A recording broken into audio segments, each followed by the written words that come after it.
নারায়ণগঞ্জ মহানগর জাতীয়তাবাদী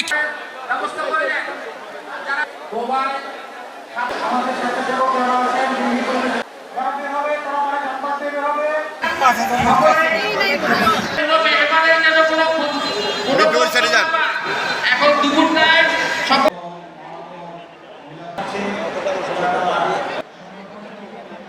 স্বপ্ন দেখি সবাইকে সঙ্গে নিয়ে এই আগামী নারায়ণগঞ্জকে নিয়ে। আমাদের অবস্থাটা এমনই ছিল যে আমরা আমাদের কথাগুলো বলতে পারি নাই। বিভিন্নভাবে সরকারি পেটোয়া বাহিনী দিয়ে আমাদেরকে কিভাবে হামলা মামলা গুম করে আমাদেরকে কথা বলার স্বাধীনতা থেকে বিরত রেখেছিল। আজকে এই যে ছাত্র জনতার যে ত্যাগ, এই ত্যাগের মাধ্যমে আমরা একটা নতুন বাংলাদেশ দেখার স্বপ্ন দেখেছি। ইনশাআল্লাহ আমরা এই স্বপ্ন আপনাদের মাধ্যমে বাস্তবায়ন করব। এখানে অনেক বড় বড় সমস্যা আছে যেটা নিয়ে আমরা সবাই মিলে কাজ করতে চাই।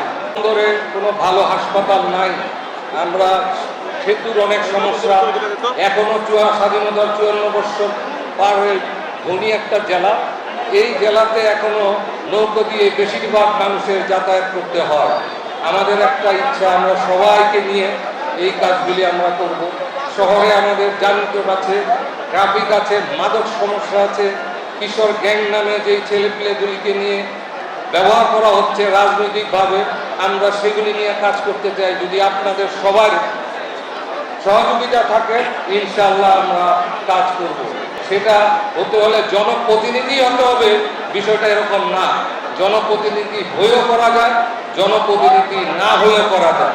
আমরা সকলে ঐক্যবদ্ধভাবে নারায়ণগঞ্জের উন্নয়নের জন্য কাজ করতে পারি। যে সকল বিএনপির মা ভাই বোনেরা এখানে এসেছেন তারাই প্রমাণ করে দিয়েছেন আমি বিএনপি করি কিনা। যারা আস্থা ও বিশ্বাস নিয়ে এখানে উপস্থিত হয়েছেন, আমাদের জয় ইনশাআল্লাহ হবে। আমাদের মাঝে উপস্থিত হয়েছেন সম্মানিত ব্যক্তি